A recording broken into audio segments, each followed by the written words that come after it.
Hey everyone, back again, another video. This time I am showing off my Fandu Luxe, the all gold version, which I've releathered. I'm excited to share this one because this is probably one of my favourite belts in my collection. Just from a fandom point of view, it was the very start of the Ruthless Aggression era.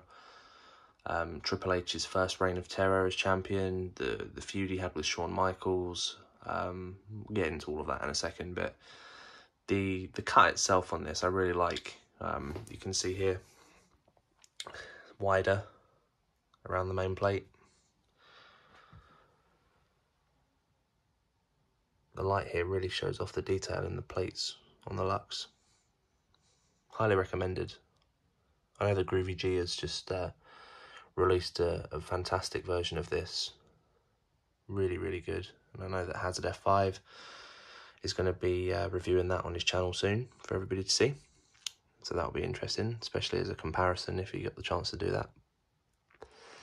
But for all intents and purposes, on this one, we're going to be talking about the leather. So I have gone with a specific cut on this belt, and this is based on the version that Triple H and Shawn Michaels held before this belt was retired. So I'm going to start off at the very end because this is where the first difference, I guess, from the previous versions is more noticeable. So this area here, you can see that I've tapered the corners of the strap off. Now, this was done when they actually shortened the strap for Triple H. Now, he was actually the last person to hold this when it was the Undisputed Championship with the WWE Big Eagle, or WWF Big Eagle, the Chamar. And you'll know that the strap was a bit longer. So it would come down and then it would round off, and there would be, I don't know how many more, maybe there was like two more snap sets on here. But he wanted it shorter. So rather than just make a new strap, they cut it off and tapered the corners, which, to be fair, works. I mean, they had to adjust the stitching from the area that they cut it off, but they made it work. So that's the first noticeable difference on this particular version of the belt. Now, I'm going to go all the way back up to the other end, up here. Now, Triple H was awarded this championship on Monday Night Raw in 2002. It was actually the 2nd of September 2002. We probably all remember when Eric Bischoff gave it to him. Came to the ring with a briefcase and it was all folded up inside. Now, this has got a 2:7 ratio on here. Now, the original one that Triple H was given on Monday Night Raw had a 2:6 on it. This extra line of snaps here was added in afterwards. Now, Triple H was known for always wearing his belts pretty tight around his waist. He liked the tight fit, and the extra snap was actually added around Unforgiven time, which was the 22nd of September 2002, so not too long after he was given the original version. There's a segment on there, actually, I think, where he's backstage and Rob Van Dam is in the dressing room with Ric Flair, and Triple H walks in, gives him some stick and talks some stuff about Ric Flair. We obviously know that Ric Flair turns on him later in the pay-per-view, but I'm going off topic anyway. This is just me blabbering about things I remember from that era. But yeah, that's when you first noticed that the additional snap set was added onto the belt. Now, this just meant that Triple H could have it a little bit tighter. When he wore it, it was more snug. Gave him a few more inches to play with. And we all know a few inches makes a big difference. So yeah, that's the noticeable difference on this version of the strap. Now, I know that people are going to say, well, I thought this belt had Velcro. And it did. Velcro was added. Now, the Velcro got added around the time of No Mercy 2002, which was a month or so after Unforgiven. And the part of the Velcro obviously was stitched into here. It was all the way down the middle of the snap set.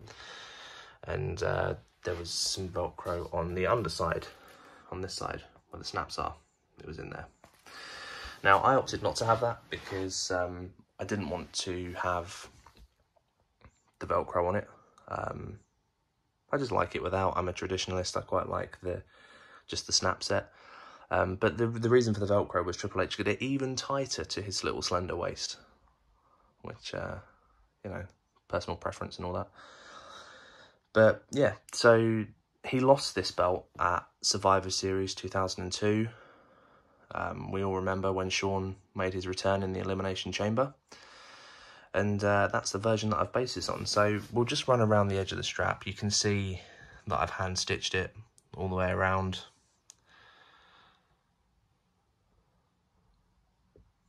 It takes a long time to do the stitching, but it is a rewarding feeling afterwards.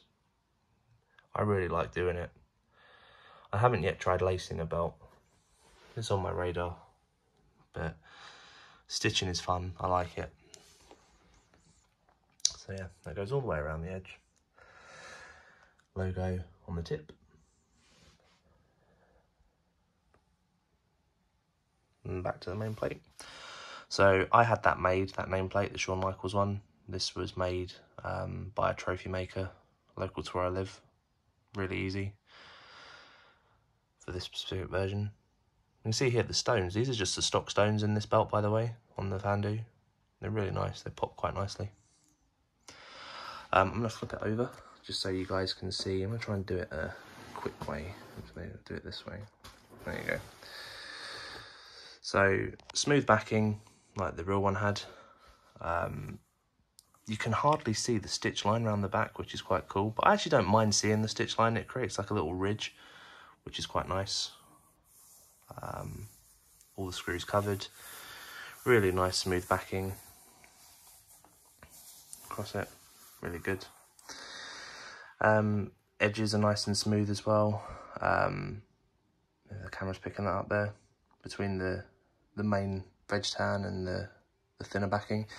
Now the reason that you get the smooth edges obviously is through the various steps of edge work that you might take when you do your strap. There's a reason why you use certain products, and I like using edge coat on mine. I know some people don't use edge coat. They're happy just to have them effectively smoothed by whatever method they use, but there is a purpose to edge coat, and the reason we use it is to create a water resistant and protective barrier between the main leather, the hide, the veg tan and the backing. It helps to stop separation between the two pieces of leather.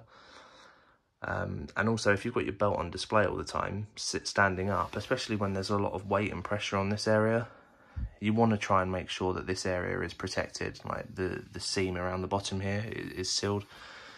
You want to try and do that because, you know, that's where it's going to take a lot of weight and pressure and things of that nature. So yeah, that's about it really for this one. I just wanted to show it off. It's a cool belt. It's one that I will keep in my collection probably forever. Sentimental sort of feeling towards it. Ruthless Aggression era was my peak fandom, and yeah, this is one that takes me back. Simpler times, 2002. God, it's a long time ago. But yeah, thank you for watching, and I'll fish out some more belts that I've done to review for you. See you again.